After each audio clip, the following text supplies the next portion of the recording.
needle so fine.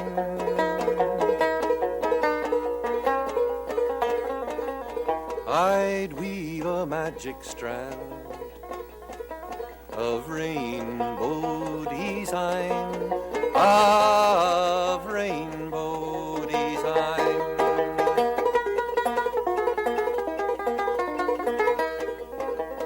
Far over the waters I'd reach my magic band to every human being, so they would understand, so they'd understand.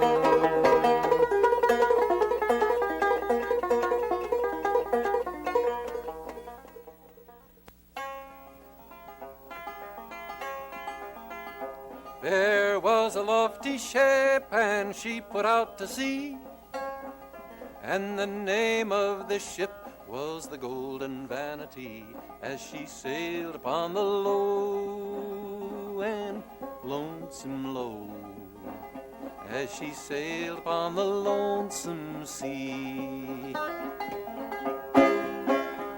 They had not been out but 2 weeks or 3 when they were overtaken by a Turkish reveille, as she sailed upon the low and lonesome low, as she sailed upon the lonesome sea. Then up spake our little cabin boy, saying, "What will you give me if I will them destroy, if I sink 'em in the low and lonesome low, if I sink 'em in the lonesome sea?" Well, the man that them destroys, our captain then replied, £5,000 and my daughter for his bride, if he sinks 'em in the low and lonesome low, if he sinks 'em in the lonesome sea. Well, the boy smote his breast and down jumped he. He swum till he come to that Turkish reveille, as she sailed upon the low and lonesome low, as she sailed upon the lonesome sea. He had a little tool that was made for the use. He bored 9 holes in her hull all at once, and he sunk her in the low and lonesome low, and he sunk her in the lonesome sea.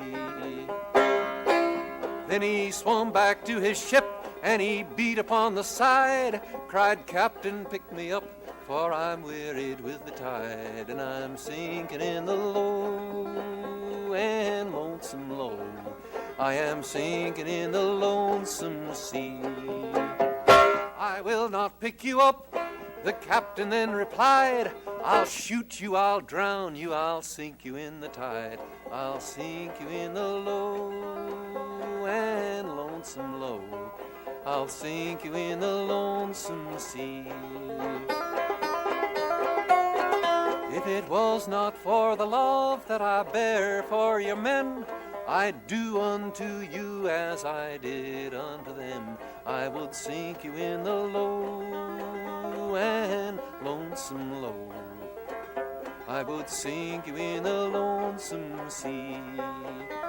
The boy bowed his head and down sunk he. Farewell, farewell to the Golden Vanity, as she sailed upon the low and lonesome low, as she sailed upon the lonesome sea. That song, when I heard it first, had 2 people singing the chorus. They got lovely harmony. And that was 25 years ago, but I'll never forget that record. And I don't think I'll ever forget the record I heard of the song, "You Gotta Walk That Lonesome Valley," or the song, "John Hardy was a desperate little man," or about 2, 3, 4 dozen other songs. And the reason I won't forget them is the same reason that millions of other Americans won't forget them. It was wonderful music made by a group called the Carter Family. Old A.P. Carter from Virginia, and his daughter Maybelle, and his sister Sarah. And way back around the early 1930s, you could have heard their records on all kinds of country music programs around this country, north and south. And me, I was just one of millions that thought it was the most wonderful music I heard. Well, I sing it by way of introducing the person who's going to be on our program. This Rainbow Quest today has come around. We're very fortunate to have Mother Maybelle's daughter, June Carter. She's traveling through town, and she said she'd like to drop over and sing a few songs with us. And with her is another fellow. Well, let me tell you a little about him, too, because he's kind of interesting. You know, people like me up north, we sang songs about what it was like to be a farmer down south, like a 7-cent cotton and 40-cent meat. How in the world can a poor man eat?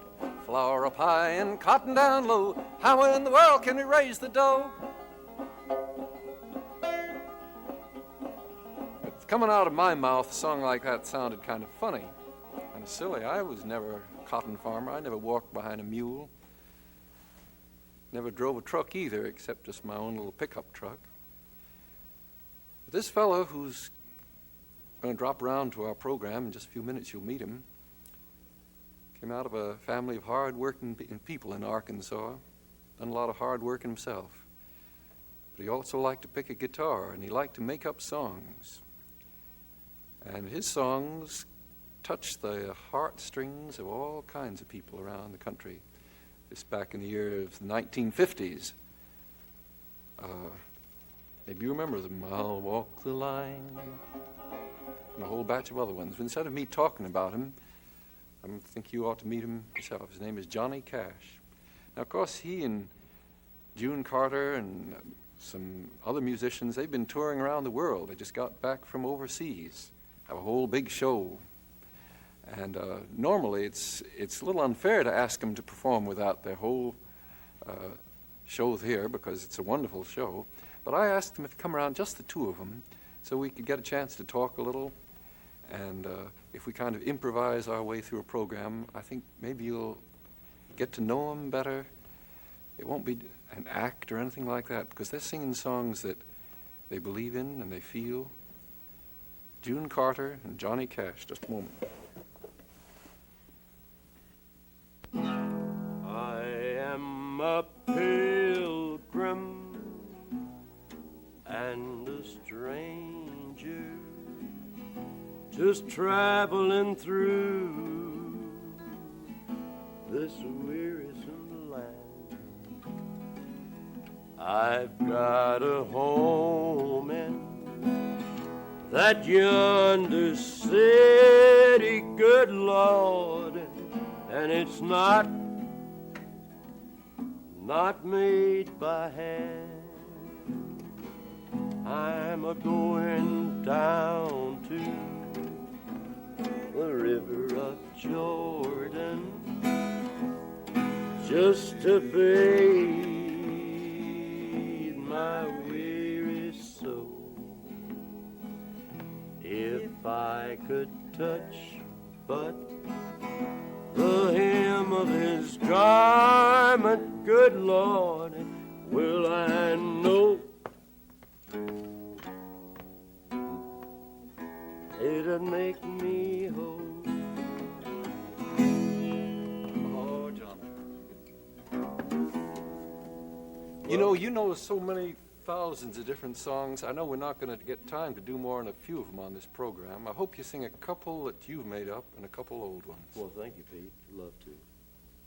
That song there, that is the first time I think I ever sang that song. I sang at it, thanks to June Carter and yourself. You missed your note, Pete. He gave you a break all of your own and you missed it. Just to let the people know that Pete's coming in. Yeah. Will, June, what you doing with the banjo in your hand? I'm holding it. No, Pete, I tell you, I'm not a banjo player, and especially around you. I've listened to you play for so many years. I plunk on one a little bit sometime and listen to my mother play the old drop thumb lick, and I've listened to good banjo players, and that's about as close as I am to being a banjo player. I just hit a lick here and there. Yeah, but she's a clever thief. Picks up, picking up the licks. No, she's very good, Pete. Very proud of her in Korea. We went for the armed forces, Korea, Japan, and all of the Far East about 3 years ago. And it's the first tour she ever played the banjo on, and the troops just loved her for it. I had to. I didn't have a front tooth. That's a story all in own. Would you like to hear it? We were playing at a place back up in Korea called Camp Howard, way back up in behind Seoul up there in the mountains, and so many of the boys hadn't been home in so long, and hadn't seen an American girl I don't know when, and I'm in there with a whole mouthful of teeth and grinning and smiling. I do the first tune on the stage, and I had this cute little trick where I used to take the microphone and sing this little song and throw the mic into the footlights and yank it back real quick. Well, it always came back. And that day, it really came back. It hit me right in the mouth and knocked teeth everywhere. And I'm standing there with my head down in my teeth. I'm picking them up off the floor. And I didn't know what to do. I didn't know whether to sing, cry, or what to do. At any rate, I sang with my teeth out. Because they were lined up for like miles to get to the show, and I thought, well, even without a tooth, I think maybe they'd like to hear a good old girl from home. So I stood up there and propped my foot on that chair and picked the banjo and picked the guitar and just grinned like I had a tooth. That's the day that she came downstairs for breakfast at Seoul, Korea, and she was so homesick, I guess. So she was thinking about home. She says, first thing, she says, I know where there's a whole bunch of huckleberries. And I said, It wasn't in Korea. I said, where is that, June? Yes, it was in Seoul, Korea. Yeah, but that wasn't where the huckleberries were. I know, but I said, where's that, June? She says, well, you know where Grandma Carter lives? Well, go over the knob and then go up Clinch Mountain about 200 feet, and there's a whole bunch of huckleberries. It was about that time for Nobody the huckleberries. else said a word. I was wanting some huckleberries. And speaking of Grandma Carter, Pete, you were talking about the Carter family a minute ago, and I'm afraid you're just a little bit confused about something. Do you mind if I tell you the whole story? Please set me straight. All right. Well, there was the old original Carter family, A.P., Sarah, and Maybelle, that you know, but you've got their relationships mixed up a bit. Wasn't Maybelle A.P.'s daughter? No, she was A.P.'s sister-in-law. She's my daddy's wife, and he was A.P.'s brother, and Aunt Sarah was not his sister, but his wife. And she and Mother were first cousins, so that makes you your own grandpa. One thing here, June, All real right. quick. Aunt Sarah Carter is coming to Nashville. She's there today. She arrived today. For the first time in 20 years, I suppose, Sarah Carter is going to record with Maybelle. The two of them, just the two of them. And this should be a real collector's item. She sings great. Well, this is the first time that Mother and Aunt Sarah, they cut their last recording in 1941. And you see, A.P.'s been dead quite a while. But, 25. I mean the last recording, Yeah. excuse me. He's been gone quite a while, and that's all of the old original sound that's left, Mother and Aunt Sarah, and we're real happy about it. She just didn't have anything to do with the music business. She really didn't care, too much, except we got to send in her tapes talking to her, and she got to send in us tapes of her of songs that she had sung, and she has the greatest voice, Pete. It's just as strong and as vibrant as it can be. And she sent cold chills all over us with those old tapes that she sent. So John and Mommy and Daddy and the girls and I sent her a tape and begged her to come, and so she's coming. Oh, wonderful. And we're just thrilled to death about it. It'll be I think a real collector's item. Sarah and Maybelle Carter singing the old songs, their style. Nobody else in the background, Pure, she is pure as a driven snow. Her voice is, anyway. I don't know much about her background. June probably does. But she is a great lady and she got a fabulous voice. What would be one of those songs we could sing together? You mean an old Carter family song? What would be one? Well, what would you, do you have any preference? Do you ever sing the Word Man Blues? Oh, I sing it all the time. Do you really? Well, we could try that If you one, lead maybe. off on it, though, because... I don't know if I can pick that on the banjo or not. Want to try the John, do you guitar? mind to give me the guitar? No, let And her I'll take that. We'll take it from there and we'll see where we go. Go way back on this one.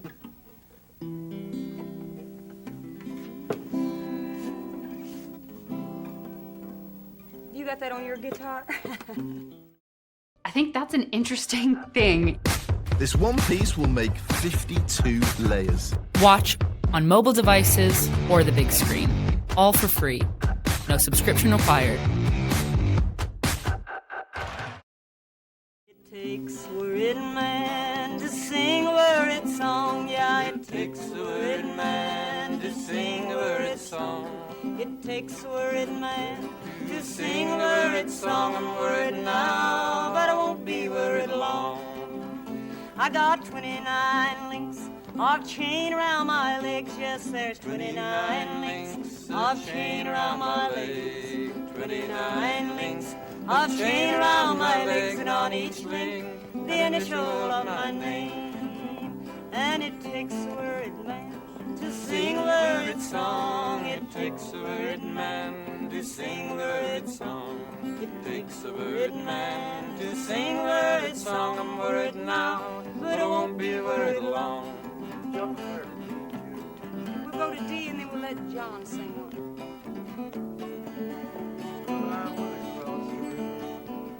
Lay me down to sleep. Went across the river and I lay me down to sleep. I went across the river and I lay down to sleep. When I woke up, had shackles on my feet. It takes a worried man to sing a worried song. It takes a worried man to sing a worried song. Oh, it takes a worried man to sing a worried song. I'm worried now, but I won't be worried long. You sing one? Well, I asked that judge, what's gonna be my fine? I asked that judge, tell me what's gonna be my fine. I asked that judge, tell me what's gonna be my fine. 21 years on the Rocky Mountain line. Well, it takes a worried man to sing a worried song. Yeah, it takes a worried man to sing a worried song. Takes a worried man to sing a worried song. I'm worried now, but I won't be worried long. Sing it. If I think of it, other than it's about 150 verses. My favorite verse to end. Which one? No, that's The one I looked down the track, far as I could see, little bitty hand was waving after me. I looked down the track, just as far as I could see. I looked down the track, just as far as I could see. I looked down the track, just as far as I could see. Little bitty hand was waving after me. Well, it takes a worried man to sing a worried song. It takes a worried man to sing a worried song. Takes a worried man to sing a worried song. I'm worried now, but I won't be worried long.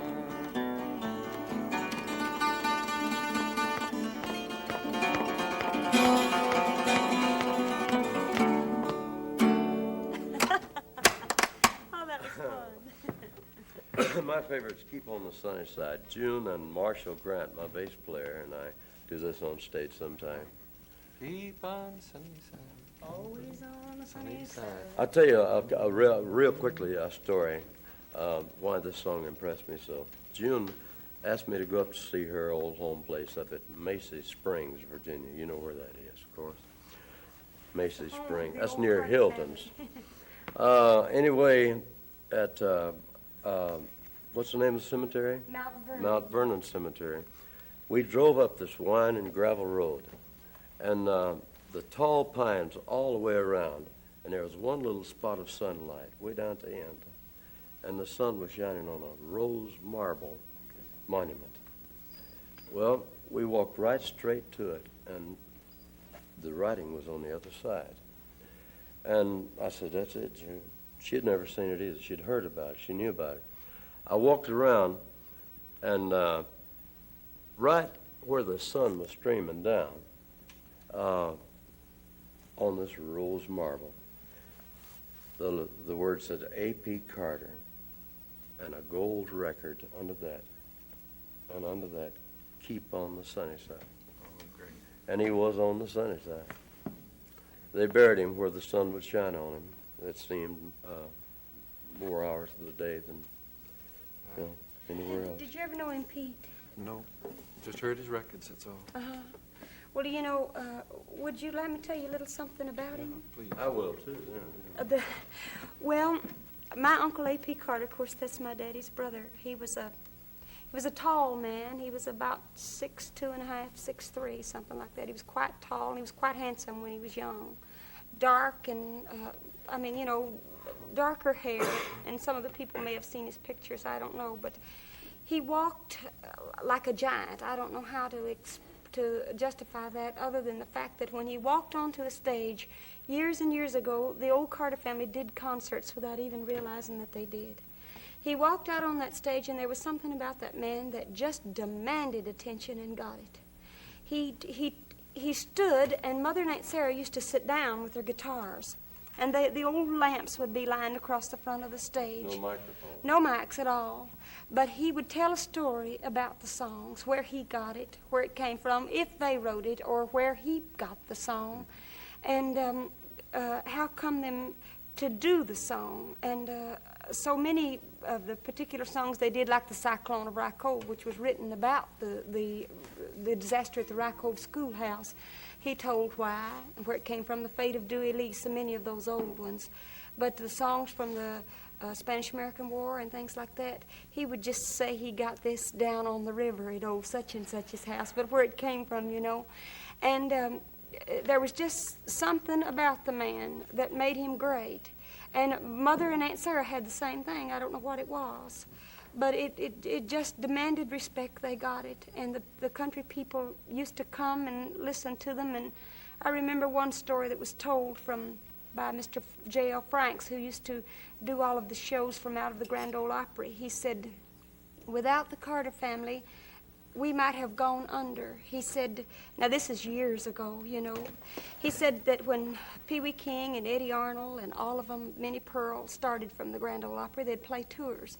And he said we'd go out and we'd do enough to barely get by, and then we'd be starving. And then he'd say, I'll have to see if I can just get a hold of A.P. Carter. And he said they'd call somebody at Hilton's, and somebody'd go up the valley, and they'd leave that mountain there and come out. And he said then we'd have a whole week of good dates if we could just get the Carter family. And so that's the way it was back then. But he was quite a man. It's this tradition, you know, of singing the old songs and then also make up new ones, which is the wonderful thing which the Carter family taught to me and many other people. Woody Guthrie got it from them. The idea that folk music wasn't just old music, it wasn't just new music, it was a combination of the old and new, all mixed up together. And no two people sang them exactly the same. That's the wonderful thing about it, that you get hold of an old song and you kind of wear it a little bit until finally after you sung it a few years, it was like a good old pair of shoes. It just fits your feet. Johnny, I want you to sing some of your songs, too. Just a moment, though. We got an interruption here, but Sure. I'll be back in a second. Oh, Pardon me. there we go. Your lighter, I'm sorry. Pete, when I was a kid, say 1, 2, 3, 4, 5 years old, my dad hopped freight trains, rode the rods, the box cars on top of them, wherever he could get work, you know. He always sent the money back home. And that left, except for the kids in school, my mother and I. She played the guitar, and she has that lick there. And I just loved it. And the first song I ever learned was one that she sang. She might have been thinking of my dad, who was away working for a living to send money home, when she sang, so often, there's a mother always waiting you at home. It's the very first song I remember. Why don't you sing? So you're going to leave the old home, Jim, today. You're going away. You're going among the city folks to dwell. So spoke a kind old mother to her boy one summer day. If your mind's made up that way, I wish you well. The old home will be lonesome, we'll miss you when you're gone. The birds won't sing so sweet when you're not nigh. But if you get in trouble, Jim, just write and let us know. She spoke these words and then she said goodbye. If sickness overtakes you and old companions shake you, as through this world you wander all alone,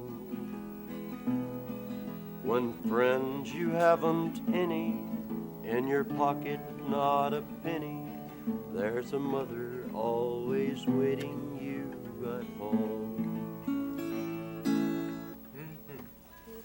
Was that back in the 30s in Depression? I was born 32, so I guess 35, 36. 1935, I remember my mother playing the guitar and singing. When did you first start making up songs? Just not long after that, but I hid them and burned them and threw them away, you know. But the first one that I have kept, I was 12 years old. And I wrote poems, songs, short stories, drew pictures, a little of everything, to keep my grades way down to C and D until they clamped down on me. But I went to the Air Force after I graduated from high school, and it was in Germany in the Air Force. In the bitter winter, in January, a blizzard was raging. I had $5 in my pocket. I walked the 5 miles to Landsberg and bought a $5 German guitar. It had no name, but that's how I got my start. I was 21. And I'd written several, well, countless songs up to then, but I had the tunes here, you know, no accompaniment. You were singing one back there in the dressing room, one about the Mississippi flood, was it? 1937? Yeah. That you wrote. Oh, we were in that. Sing just a little bit of that. All right. My daddy sat on the front steps of the house and watched the water rising from the levee breaking. 5 steps, and every day he would say, well, it's over another step. And Mom would say, how high is the water? And he'd say, well, it's 2, 3, 4, 5 feet high and rising. When it was 5, he had to get out, swam to the road. How high is the water, Mama? I wrote this 25 years later. 2 feet high and rising. How high is the water, Papa? She said it's 2 feet high and rising. We can make it to the road in a homemade boat. That's the only thing we got left that'll float. It's already over all the wheat and oats. 2 feet high and rising. How high is the water, Mama? 3 feet high and rising. How high is the water, Papa? She said it's 3 feet high and rising. Well, the hives are gone, I lost my bees. Chickens are sleeping in the willow trees. Cows in water up past her knees. 3 feet high and rising. How high is the water, Mama? 4 feet high and rising. How high is the water, Papa? She said it's 4 feet high and rising. Hey, come look through the window pane. The bus is coming, gonna take us to the train. Looks like we'll be blessed with a little more rain. 4 feet high and rising. How high is the water, Mama? 5 feet high and rising. How high is the water, Papa? She said it's 5 feet high and rising. Well, the rails are washed out north of town. We gotta head for higher ground. Can't come back till the water goes down. 5 feet high and rising.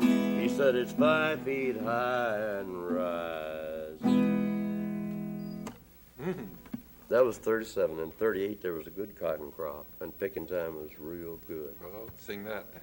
I'm sorry, I wouldn't ask him to do another song, but I want to hear it. But it was a bumper crop that year, and this song came from thinking about the crops in 38, 39, 40, 41 there, in the Delta land in northeast Arkansas where I live.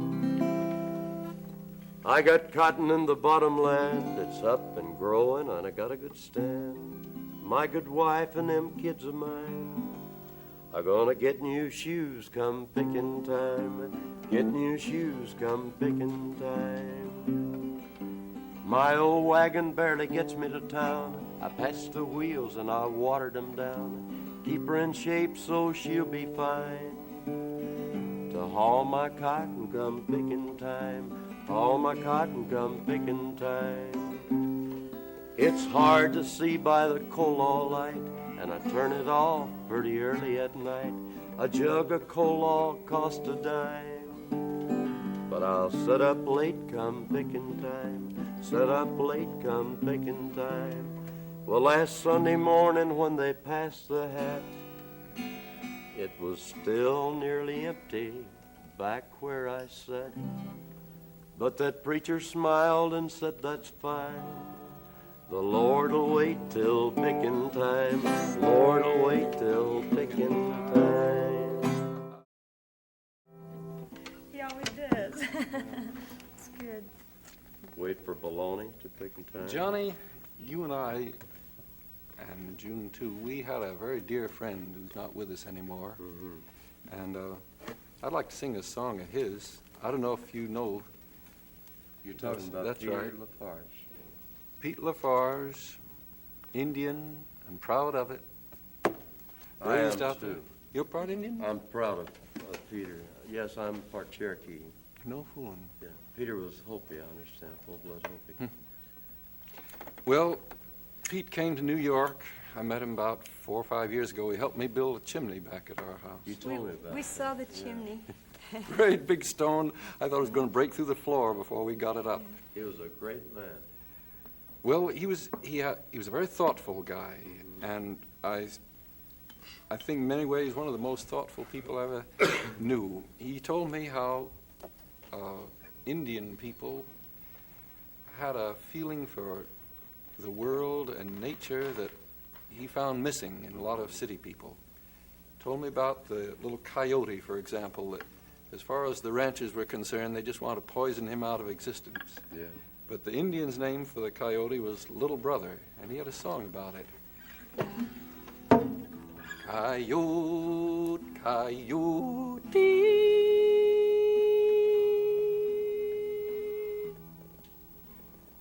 what have they done? My little brother, where do you run? They've poisoned the mazes. They've poisoned the plain. My little brother, the coyote, won't come back again.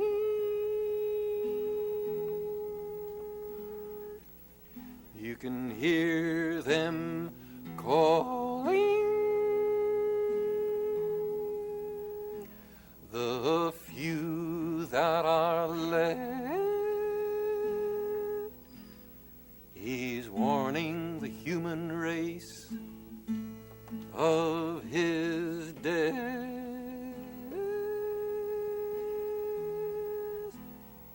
He said, don't poison the mazes.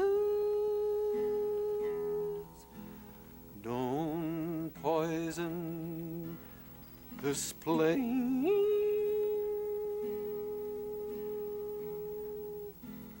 There'll be no one to listen. There'll be no one to sing. Never and never will there be spring. Coyote, coyote, what have they done?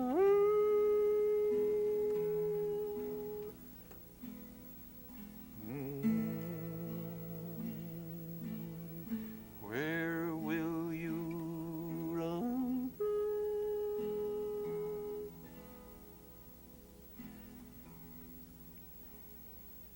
Kind of a wail, not a song. You get out of those flat plains. You know, in '57, I wrote a song called Old Apache Squaw and then forgot the Indian so-called protest for a while. Nobody else seemed to speak up with any volume of voice. Then, not long before I met Peter, I wrote a thing called Apache Tears. You know, the stone out west in the souvenir shops that they smooth in a tumbler, in Arizona especially. It's black. It looks like a tear. I wrote a song called Apache Tears, and I wrote one called The Ballad of the Talking Leaves, the story of the creation of the Cherokee alphabet. Hey, no fooling. I want to learn that. And, well, I'll give you 700,000 copies of it. Anyway. I just read about Sequoia a few weeks ago. Did you? A tremendous guy. Without any formal education, he decided that the Cherokee should have their own written language, that they had to organize themselves if they were going to withstand the encroaching settlers. In my album, there's a little story that tells how he came to do this. He was 15 years old. He was following his father across a battlefield where they'd been fighting a white man. And some officer's notebook had scattered in the wind the pages. And Sequoia had never seen paper. Never seen printed word in paper. And he picked them up as he went along, and he ran up to his father and said, "What is this, Father? These strange squares with such beautiful bird track marks on them." He said, "Not even the owl could put these there." And his father grabbed them from him and said, "That's the white man's talking leaves." And he said, "Talking leaves, what do you mean?" He said, "Just forget it." Well, he followed him, finally got it out of him. He said, "That is how they communicate. They make bird track marks on these snow white leaves, and they send it to their brother, and his brother knows what's in his heart or what he's thinking." So I wrote the thing about Sequoia made up the Cherokee alphabet. Mm-hmm. Which is, as you know, the most complicated alphabet in, I suppose, in the history of the world. Something like 78 letters. At the same time, it was so simple for Cherokees that within a few weeks, a Cherokee boy could be writing letters to his own family. That's what I understood. That within 3 years, the entire Cherokee nation was reading and writing. Right, because, I mean, they were a great, a noble race. And they said, the white man can talk on leaves, why not the Cherokee? And they studied it. It was pounded into their heads. They wanted to learn it, and they did. And there's a newspaper published now in Phoenix in Cherokee. Johnny, just a minute. I want you to sing one of these songs, either one of yours or the one that Pete wrote, telling the story of the American Indian people. Okay? Yes, Peter Lafarge was an Indian who loved his heritage, his country, and most of all, well, not most of all, but he did love his music, and he used it not as a vicious tool, but as a great, a voice for the American Indian. And we were very proud that he came down from New York City and brought us 5 songs to do in this Bitter Tears album of protest songs for the American Indian, which I think was long overdue. Here's our favorite. June, would you have me on this one? Sure, me too. You don't need to. Our favorite Peter Lafarge Indian song. As long as the moon shall rise, as long as the river flows,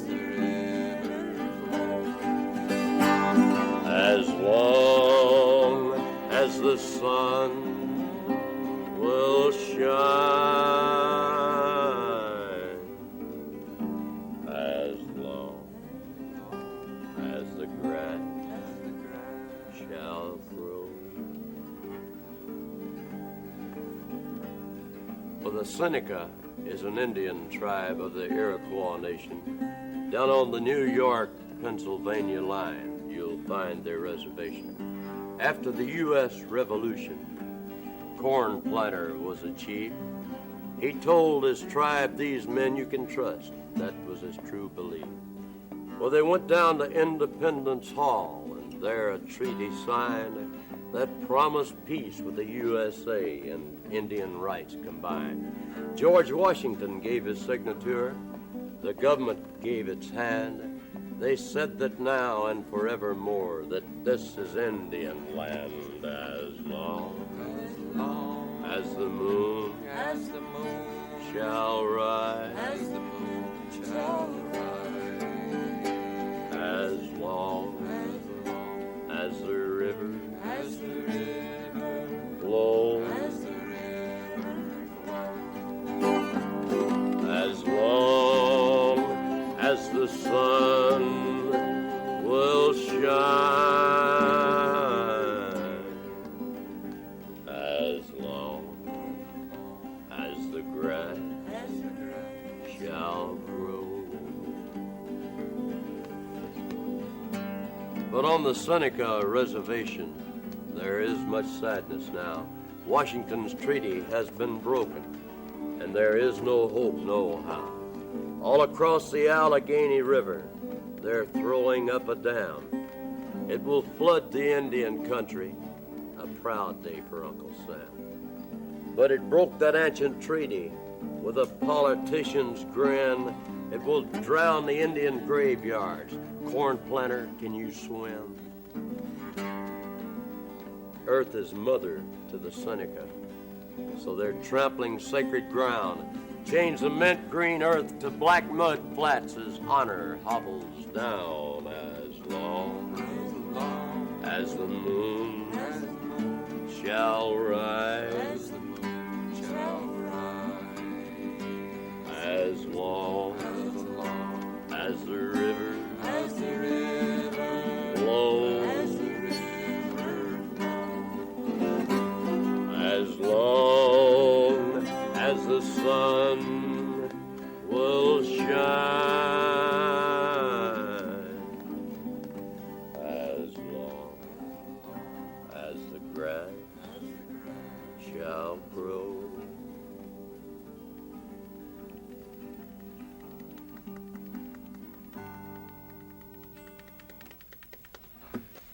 Johnny and June, I'm mighty glad that America has people like you traveling around, flying around.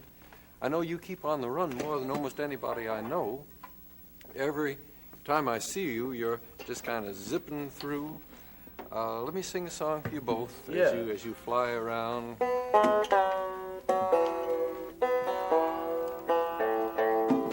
One of my favorite old banjo tunes. I don't know if you've heard it before. Hey, after you do this one, would you do me a special request?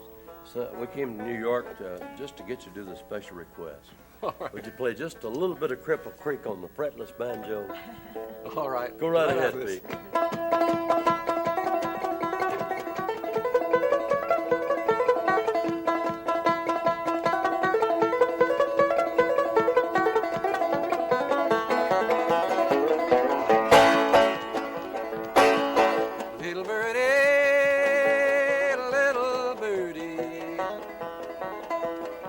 Makes you fly so high?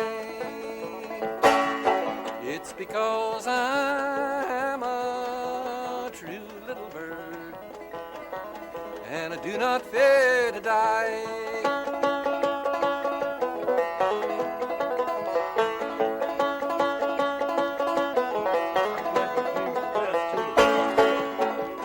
Little birdie, what makes your wings so blue? It's because I've been grieving after you, little birdie,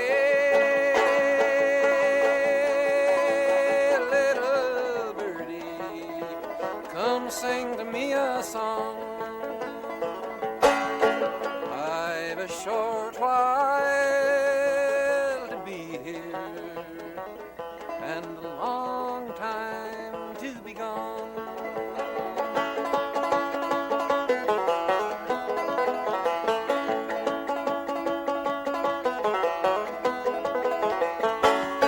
Little birdie, oh little birdie, what makes you fly so high? It's because I am a true little bird and I do not fear to die.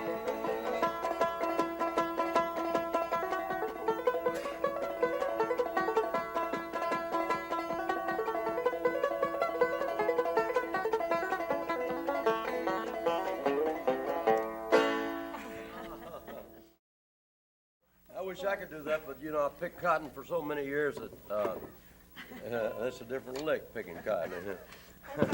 You want me to do something on the fretless banjo? Yeah, If you don't mind, I'd love to hear you. Yeah. Well, this is the banjo you gave me. Bob Johnson gave it to you, and you brought it up to me.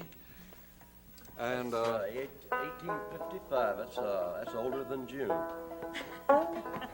Working on it anyway.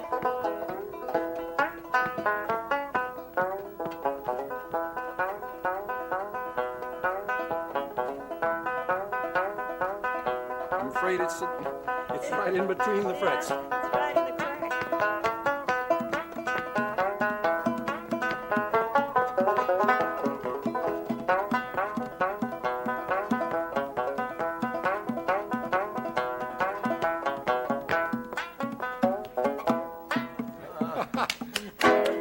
Good. That's good. How many more minutes do we have, Mr. Mann? 4 minutes more? 4 minutes. You got about, I want June to sing a song, oh, I'm thinking tonight of my blue eyes. That's beautiful.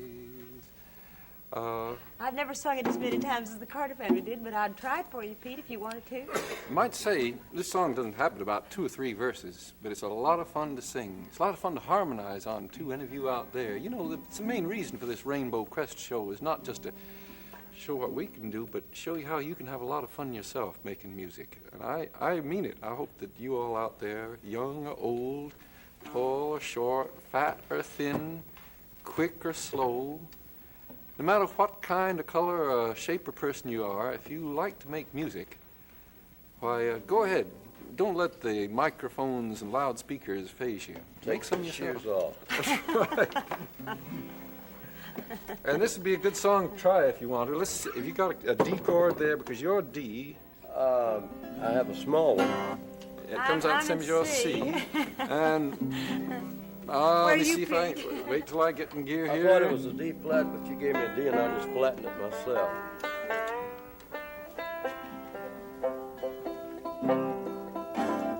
It'll take a while to tune. It's like Mother Maybelle. She'd stop in tune if the world come to an end. It's the only thing But to when do. she does get it tuned, she plays it.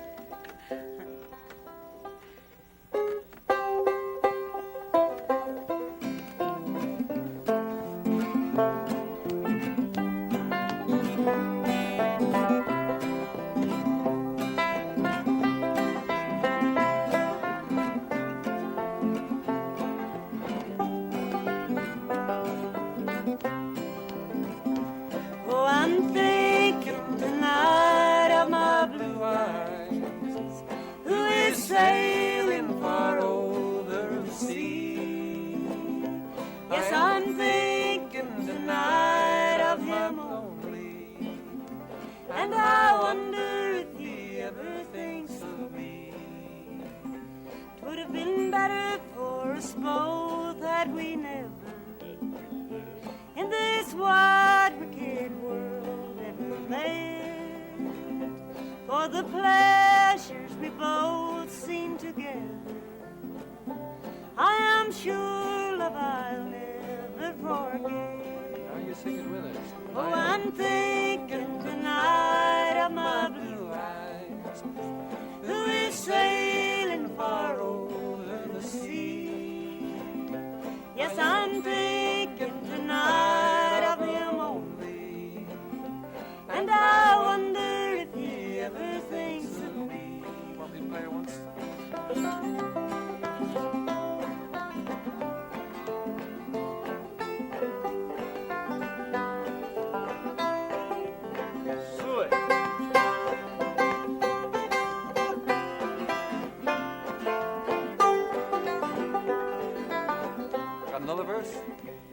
when the cold, cold grave shall enclose me. Won't you come, dear, and shed just one tear, and say to the strangers around me, a poor heart you have broken lies here. Oh, I'm thinking tonight of my blue eyes, who is sailing far over the sea. Yes, I'm thinking tonight of him only, and I wonder if he ever thinks of me. You have to play, Pete.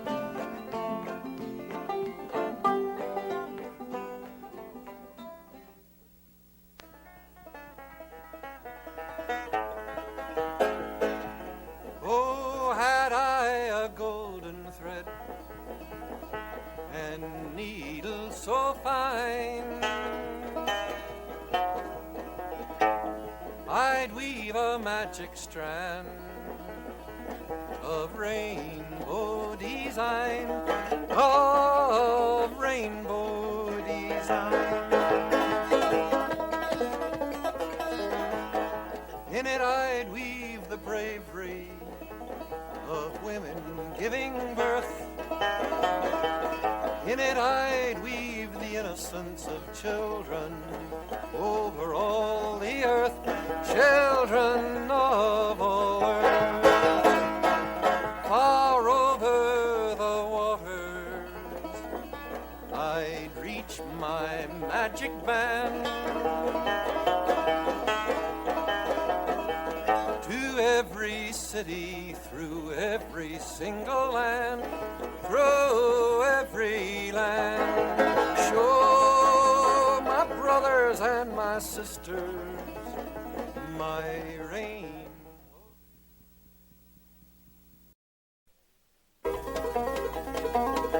Oh, had I a golden thread and needle so fine,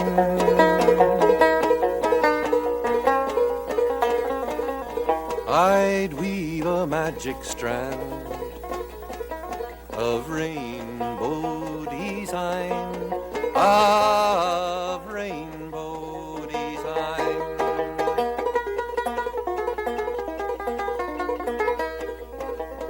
Far over the waters I'd reach my magic band to every human being, so they would understand, so they'd understand.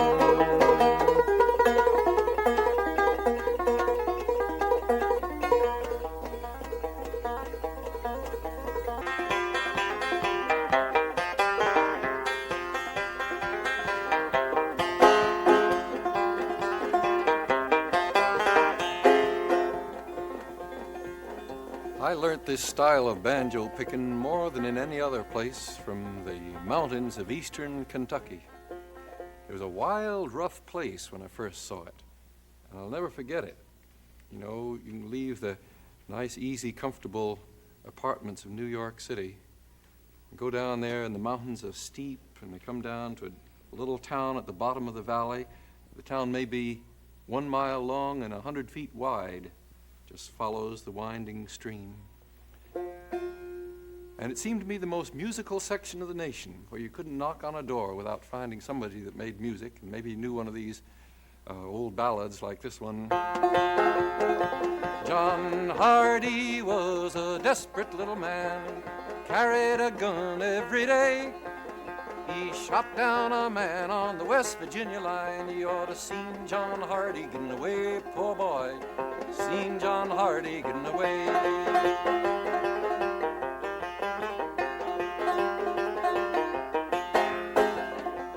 John Hardy traveled to the Freestone Bridge.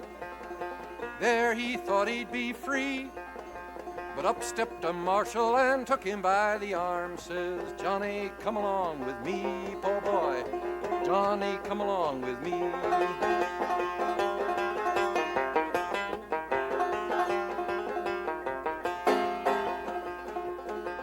Well, John Hardy had a ma and pa, sent for them to go his bail. But no bail's allowed on a murdering charge, so they laid John Hardy back in jail. Poor boy, they laid poor John Hardy back in jail.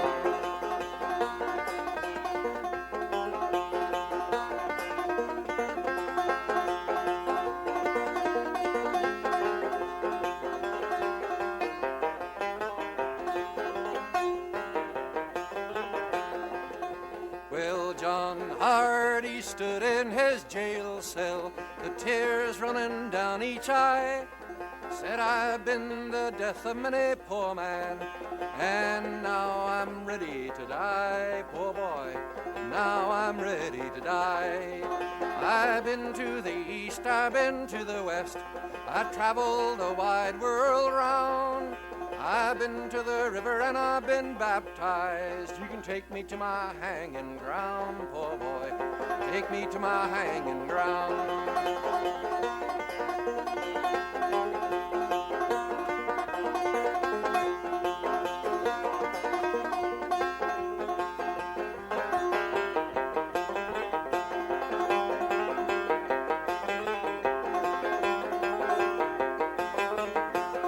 Well, they hung John Hardy on the following morn. They strung him way up in the sky. And the last words I heard that poor boy say, my six-shooter never told a lie. Poor boy, my six-shooter never told a lie.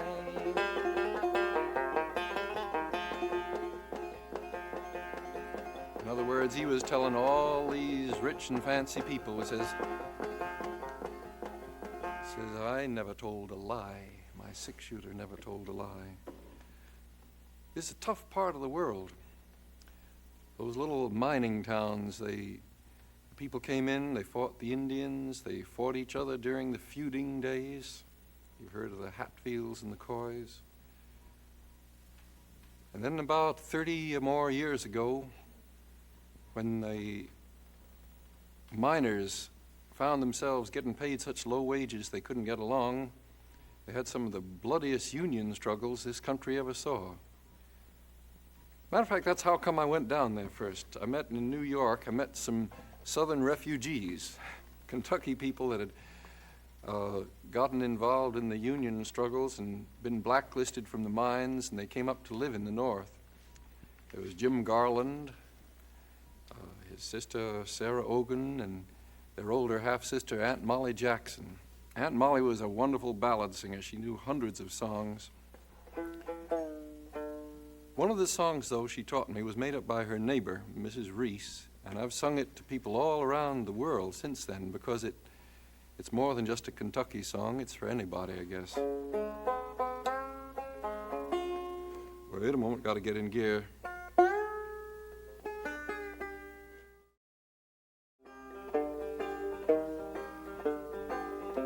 It's a true story of 1932-31. Come all of you good workers, good news to you I'll tell of how the good old Union has come in here to dwell. Which side are you on, boys? Which side are you on?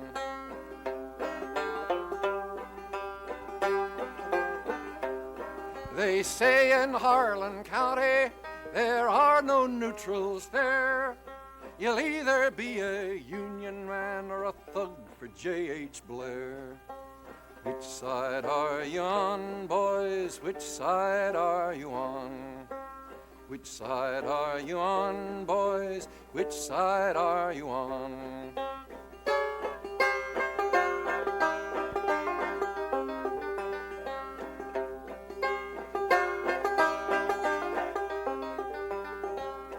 My daddy was a miner, and I'm a miner's son, and I'll stick with the Union until this battle's won. Which side are you on, boys? Which side are you on? Which side are you on, boys? Which side are you on? Don't scab for the bosses, don't listen to their lies. Us workers never had a chance unless we organize.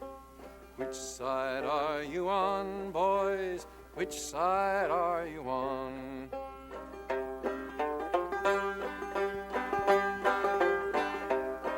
Come all of you good workers, good news to you I'll tell, of how the good old Union has come in here to dwell. Which side are you on, boys? Which side are you on? Which side are you on, boys? Which side are you on?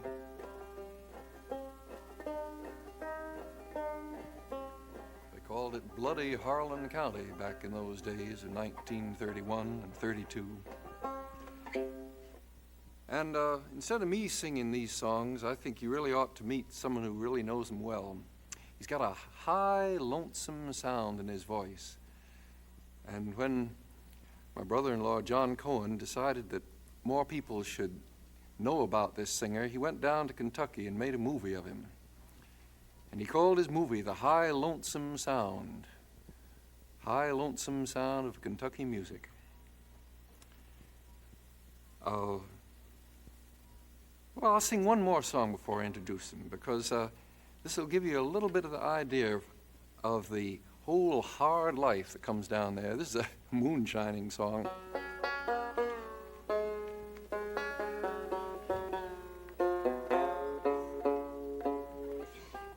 I don't know when it was made up. Must have been popular, though, back in Prohibition days.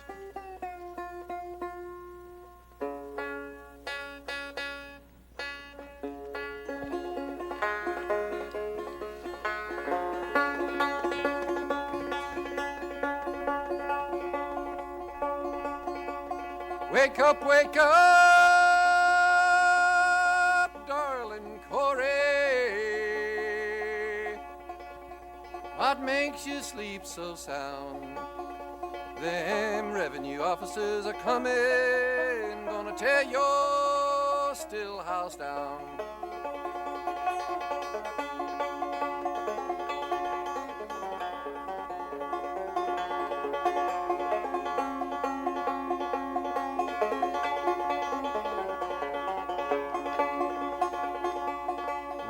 Wake up, darling Corey. Quit hanging around my bed. Bad liquor's ruined my body. Pretty women gone to my head.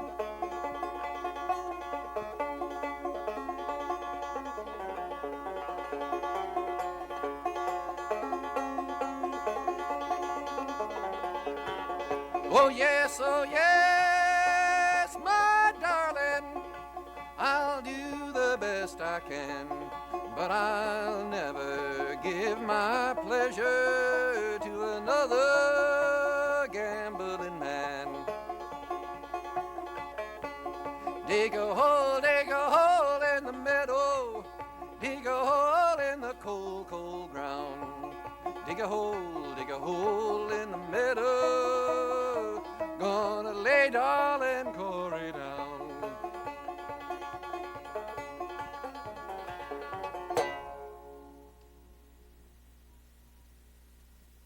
Now in just a moment I'm going to ask the fellow who really sings that high lonesome sound, Roscoe Holcomb is his name, to come and join us. And he's the fellow that John Cohen made the movie really for. And the little pieces of movie you'll see on this program are taken from that movie. And so I'll get the coffee ready. Pretty soon see Roscoe Holcomb.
That's a tuning I don't think I've ever heard. Let me see how that goes.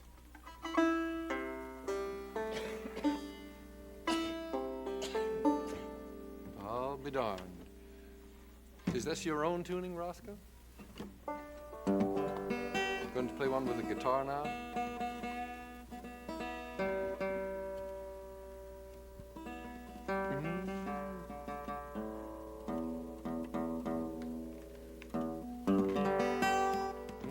Roscoe, before you play that, let me ask you a few things.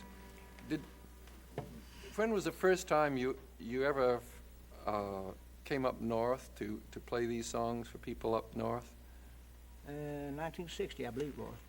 But before that, you played around your home? Yeah, just a little around home. Yeah.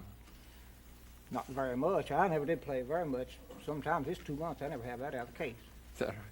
I never owned a banjo till I was grown. And just pick up one here in Henderson. You, Play a little bit on. do you make your living as a construction worker mainly? Yeah. Yeah, I work construction work. Well, I think it's wonderful. I'm glad that you've taken time off from your other work to come up to make this music here. Well, I've got now that I can't work. I've had my back broke, and the older I get, the worse I get, and I can't get until I can't do no work hardly. Well, your fingers are still just as lively. I don't see how they can be. I've handled so many cinder blocks and buck lumber and loaded coal and everything else. I don't see how they can. What do you want to play now? Graveyard Blues.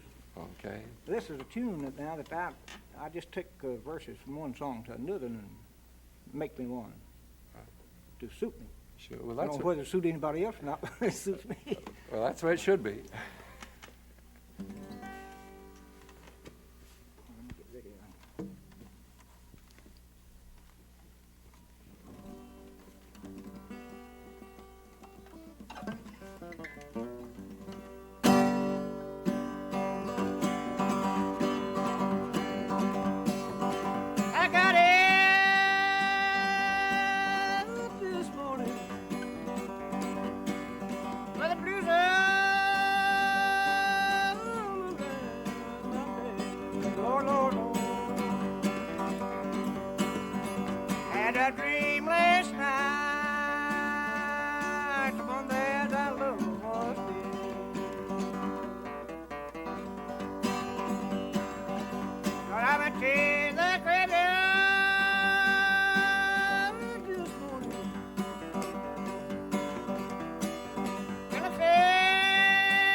I'm sorry, pretty woman, but your man said his last goodbye.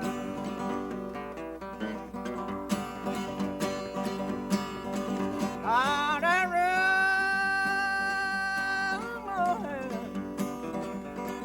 and I wanted to scream. On a run, and I wanted to scream. I woke up this morning and found it was only a dream. Sacks of cement and the cinder blocks haven't slowed down your fingers too much. I can tell that they get pretty stiff at times. In that movie I was telling people about that was made of you and your neighbors down there, they had some pictures of you farming too. Mm-hmm. You do a little farming? Gardening, so. Just gardening? Just food for your family? Of course, I guess until the mines came in there, everybody had these little mountain farms. Yeah. Maybe while we're talking here, they might just put on the screen the picture. Do you know the man, Mr. Shepherd, that was also in... The former Shepherd. Yeah, because it shows how, at the same time he's a miner, he's a coal miner, they still have a cow. And so turn on that movie for a few minutes where I tell them about it, because it gives a good idea of how people live down there in Kentucky. Got one cow, and they still do their own gardening, shuck their own corn. Not a fancy house, just a frame cabin. And the walls, the ceiling, and were wallpapered, as I remembered, this with newspaper mostly. Is that pretty common down there? Well, it's most of the buildings are all, it's just building paper, you know. It's and then some of the houses has different kinds of paper on it. Well, this one, as I remember, you can see the ceiling and the walls have all the daily papers there, plastered up to keep the cold winter winds out. You know, one of the ideas of this show we call it the Rainbow Crest, because we want to give people an idea of the different ways each other live. People in one part of the world don't know about people in another part of the world, so we wanted to show a little bit of this. Well, instead of me talking so much, you singing us another song. Want to take banjo again?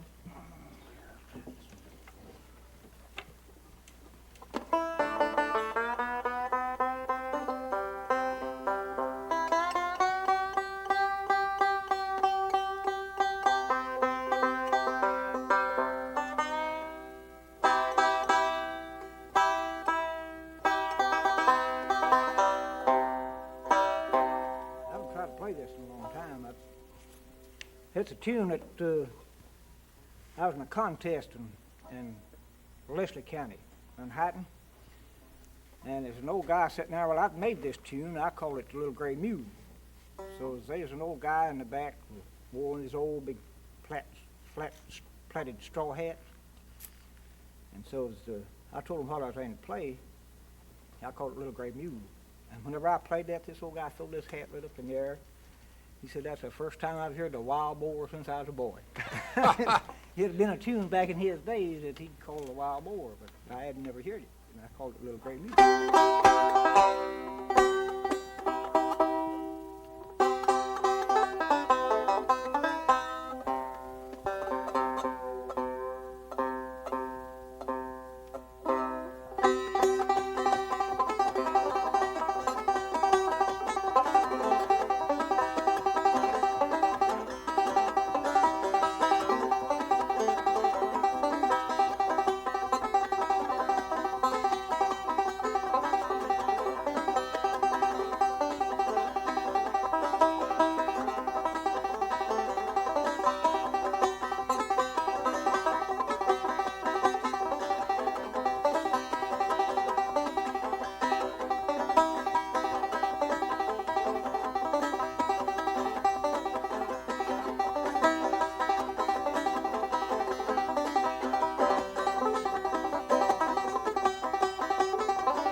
A short one. Some more. Too short. I think we'll have to I'll have to change the key on this.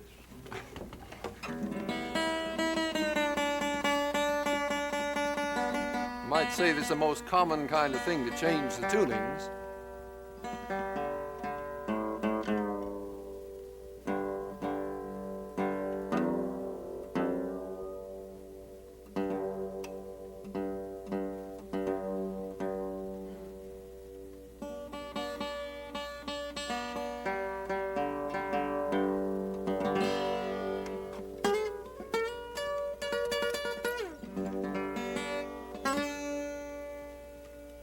Now this is a tune that I made, partly made, took verses from one song to another and then put together, and I call it Rocky Mountain. It's got several different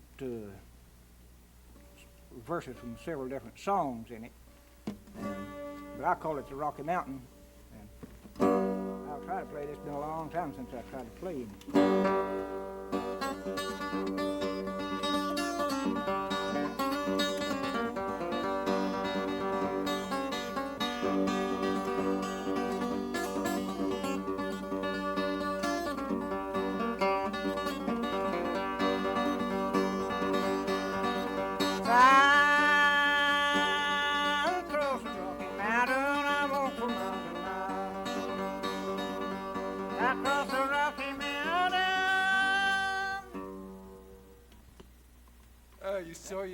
Take your eye off that monitor and keep on singing. There you are, hoeing that Rocky Mountain.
I've heard a different way of singing that, but it's an old one, isn't it? It's an old one.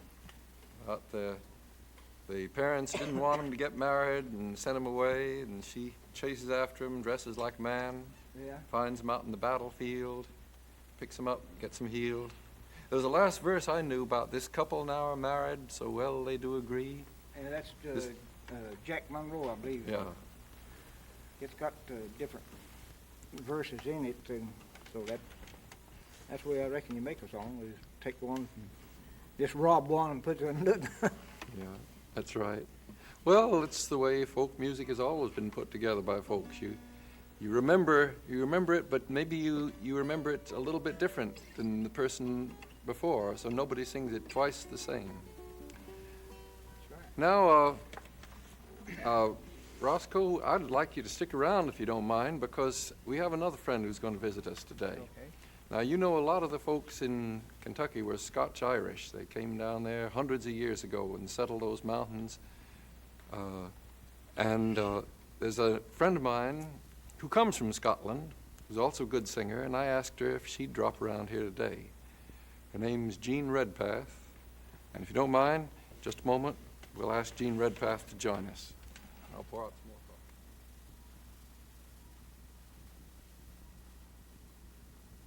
coffee.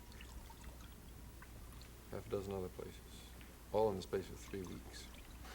They're going to be dead tired when they... Exciting, but it won't be much of a holiday. Well, you know, another rocky part of the world is a little country, what is 3 million people about? Up in the northern part of the British Isles, and it's called Scotland. And I thought it might be nice to combine on this program some of the songs that you've just heard with some of the Scottish songs, and almost my favorite Scottish singer is a young woman who's visiting this country, has been visiting it on and off for several years. I don't know, you going to stay here? It's beginning to look rather like it. I think so. Well, Jean Redpath, instead of me talking about your songs, I think the best thing would be for you to sing them. Alrighty. This is a song from the Northeast, and in it, as usual, the young woman gets the last word. It's called A Beggar Laddie. A beggar, come o'er yon lea. He was seeking food for charity, and mony's a tale that he tell to me. Would ye feed a begging lad, lassie, wi' my towrowry? The necht was wheat and yon cattle was wat. They loot him and they baith doon sat, and syne the lassie began to clap. As I ranted and sang, lassie wi' my towrowry. Oh lassie, can ye wear as white as yonder snow falls on the dike? I would dress ye braw and ladylike, and a wa wi me young lassie wi' my towrowry. And lassie, oh lassie, can ye wear as black as yonder hat on your daddy's rack? I would set ye up on my high horseback, and a wa with me young lassie wi' my towrowry. But lassie, oh lassie, you're far out young, and you hinna got the can to the begging tongue. Nah, you hinna got the can to the begging tongue. And wi' me a canna young lassie wi' my towrowry. Oh, I'll bend my back and I'll bow my knee. I'll wear a black patch up in my knee, and a beggar, they'll tak me to be. And a wa wi you, all young laddie wi' my towrowry. I hope that you got the words there. I know we've got several varieties of the English language today. Kentucky English, and now Scottish English. The beggin' cant, you were saying? Is that the beggin' tongue?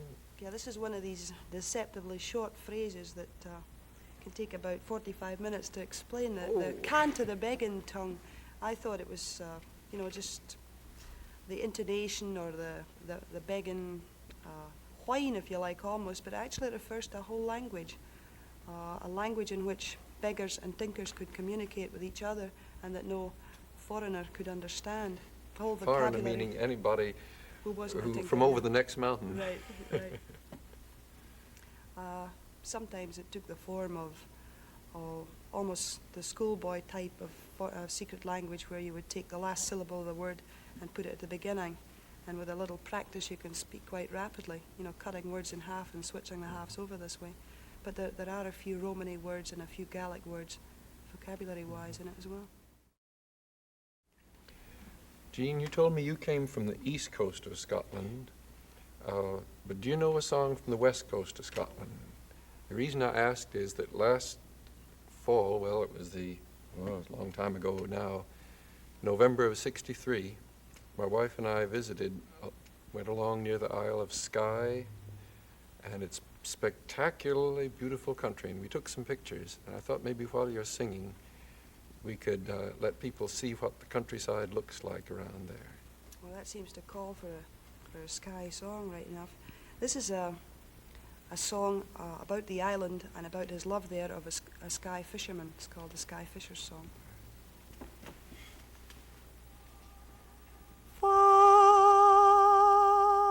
the rugged, misty isle, the Isle of Skye doth show,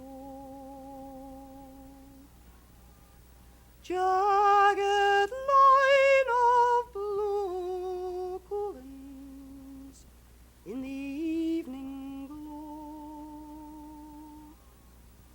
purple trough of clear water, swift my boat cleaves through, and tonight again I'll see thee, moon unto.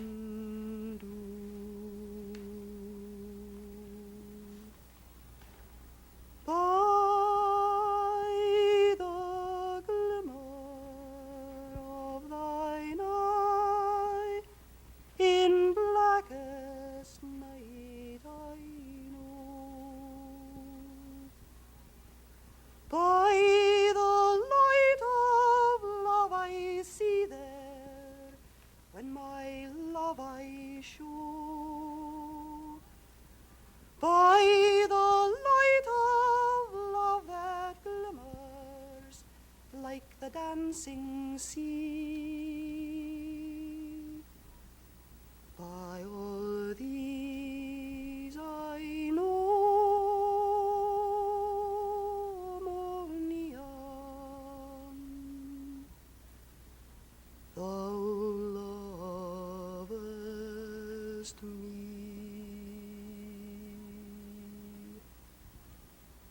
For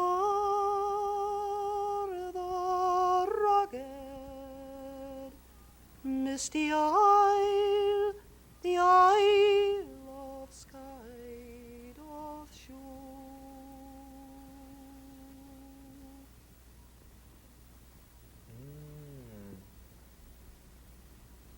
It's just like those mountains and waves and rocks. These Gaelic melodies are very evocative, always. I sometimes had a feeling, too, that the lonelier part of the world you live in, the more people appreciate the enjoyment of just sitting around and swapping songs with each other. You get a busy city where people are working all the time, rush, hush, hush.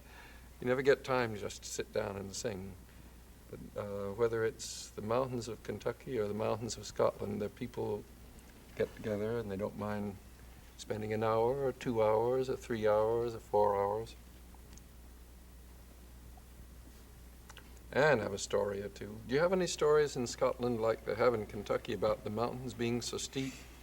Maybe you know this one. The man who had a mule, specially bred mule, with the right-hand leg shorter than the left so he could plow his cornfield. Also, down in one part of Kentucky, they invented a kind of square pumpkin so it wouldn't roll down the hill before you're ready to pick it. And the man who grew a potato crop, instead of running the rows horizontally, he ran them vertically up and down the hill. And when the potatoes were ready to dig, why, he just opened up the bottom of the row and held a basket there, and they all fell right down into it. This sounds like stories about the haggis. One of the thousands of stories about that is that it's an animal with 2 legs shorter than the others because it always runs along the hillsides. Really. That's it. Da-dum. Well, now, let's see. Of course, Scotland has cities, too. Did you ever meet Matt McGinn, the Glasgow songwriter? The first time I met him was in this country, actually, when he came across to Newport. I've seen him at home since, but I hadn't met him when I left home. Did you ever hear the song he sings about he says, "This is a song that has made Glasgow into a one-horse tune." He says, the streets of the town were rock covered a run with stuff that was beautiful, golden and brun. It was put there, of course, by a big Clydesdale horse, and its name was Manura, Manura, Mania, Manura, Mania, Manura, Mania, with Manura, Manura, Manura, Mania. But I'm feeling so sore, for me job's been took o'er, and everything new is mechanical power, and there's not left for me but the sweet memory of Manura, Manura, Manura, Mania, Manura, Mania. I've got to hope he gets all his friends singing with him. Right. Well, were you raised in a big city or a small town? It's a sizable town, but it has a small town atmosphere. It's right on the borderline between agricultural and industrial Fife, so that I spend a good deal of time either on the beach or in a farm. Mm-hmm. Sing us one more of the old songs before we sing another new one. Alrighty. This is a combination that I'm very fond of. It's the mostly vernacular Scots, but the kind of music that was intended to be danced to, what the Gaels call porch, portabile, or mouth music, and it took the place of bagpipe, concertina, or fiddle when there was no instrumentalist available. It comes in the 2 main tempos of Scottish country dance music. You know, this is opposed to Highland dance music, the reel and the strathspey, and I tack a wee bit on the end here of Scottish, since I happen to like the Scottish a good deal. Lang, lang, the widow gaed afore she got her fire, and the only tune that he could play was Smith the gallant fireman. Bonnie Lascamer the bun, and in a yeast and erin bun, I'm the feather o' your bairn, and what the devil ails ye? Hoch on my bonnie lass, and fark a cheer bairn. Hoch on my bonnie lass, and fark a cheer bairn. Got him frae, I think a chill coming by the cairn. Got him frae, I think a chill coming by old Erin. Oh, I lost my love and I didn't ken who. Oh, I lost my love and I care'na. The losing a yin is the gin a twa and else and he another a fearna. Lost my love and I didn't ken who. Oh, I lost my love and I care'na. The losing a yin is the gin a twa and else and he another a fearna. Tail toddle, tammy catch my tail toddle, button bend my diddle toddle, tammy catch my tail toddle, tail toddle, tammy catch my tail toddle, button bend my diddle toddle, tammy catch my tail toddle. Or get wicked at the 5 fat to buy a cold riddle, langer she make me. Langer she come him again, tammy catch my tail toddle, tammy catch my tail toddle, button bend my diddle toddle, tammy catch my tail toddle, tammy catch my tail toddle, button bend my diddle toddle, tammy catch my tail toddle. Oh, brochen long, ta-da-long, brochen long, so-and brochen long, ta-da-long, brochen long, so-and brochen long, ta-da-long, brochen long, so-and brochen long, so-da-long, so-brochen long, so-and brochen ta-da-ta-da-ta-da, brochen long, so-and brochen ta-da-ta-da-ta-da, brochen long, so-and brochen ta-da-ta-da-ta-da, brochen long, so-and brochen long, so-da-long, so-brochen long, so-and. We have time for a few more songs, but just a moment, and we'll be back.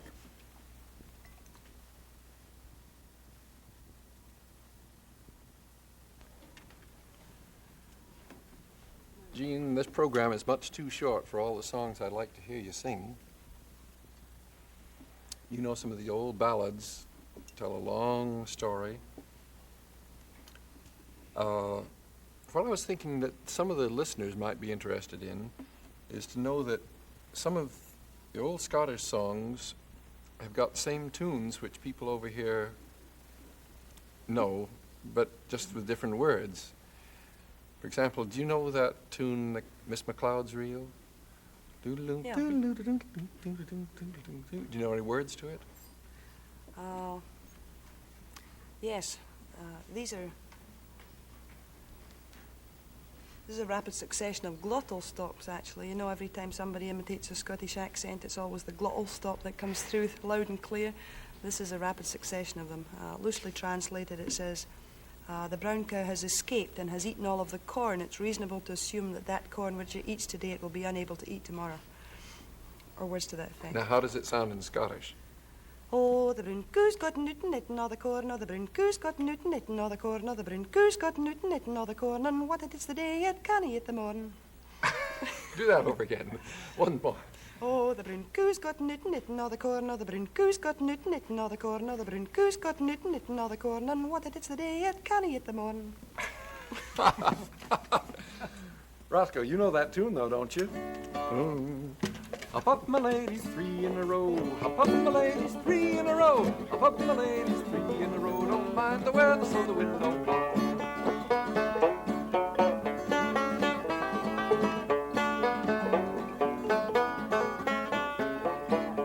Did you ever see the devil, Uncle Joe, Uncle Joe? Did you ever see the devil, Uncle Joe, Uncle Joe? Did you ever see the devil, Uncle Joe, Uncle Joe? Don't mind the weather, so the wind don't blow. Hop up, my ladies, 3 in a row. Hop up, my ladies, 3 in a row. Hop up, my ladies, 3 in a row. Don't mind the weather, so the wind don't blow. It's a far cry, I guess, from the Brun Crew. I hope that, though you keep in mind that how many good songs there are that we haven't even had a chance to hear. Of course, at the same time, a lot of them, I don't want to completely forget some of the ones that are well known. Just because a song gets put in a book, gets on the hit parade, gets taught in school to all the school kids, they're still good songs, you know. Some of the songs like Coming Through the Rye and Loch Lomond, awful nice tunes. I suppose you heard them so much you say, ugh, not one more time. It's very difficult to approach them with an open mind anymore, I must admit. Well, I tell you, frankly, in spite of all the times they've been played, I still like this.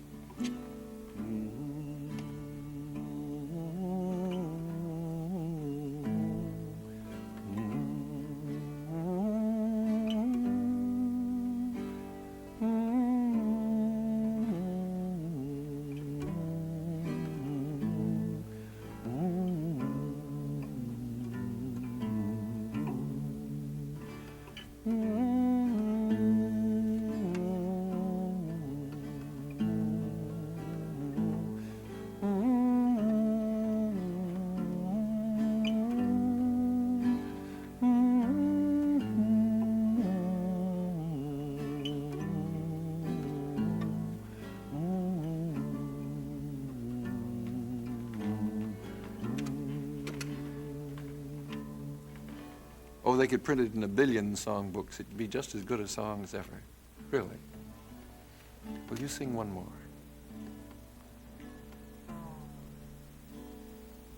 Well, have you any preference? Particular kind? Well, it's the last song of the evening, or the day, or the morning.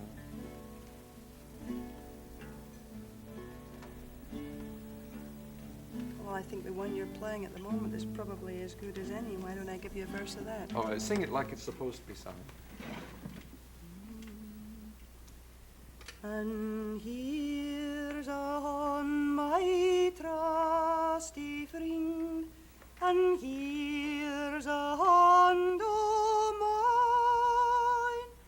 We'll meet again some other day, for old lang syne. For old lang syne, my dear, for old lang syne.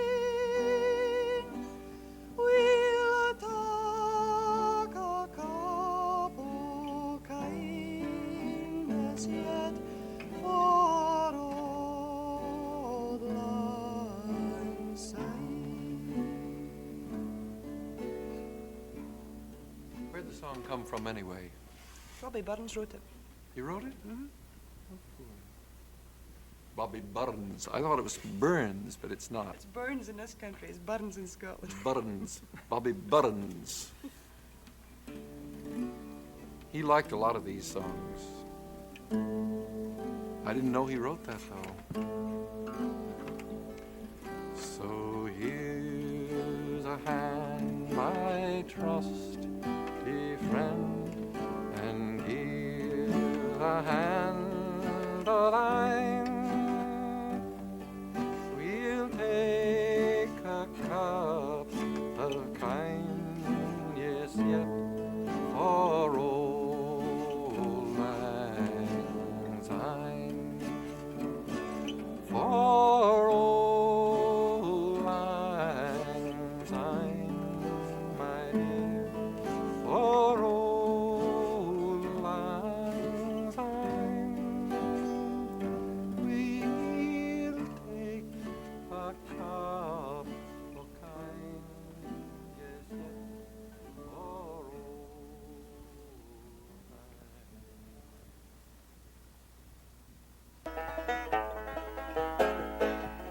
Oh, had I a golden thread and needle so fine,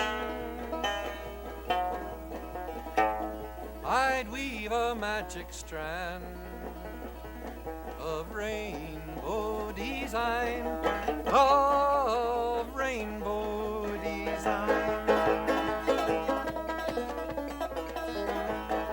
In it I'd weave the bravery of women giving birth.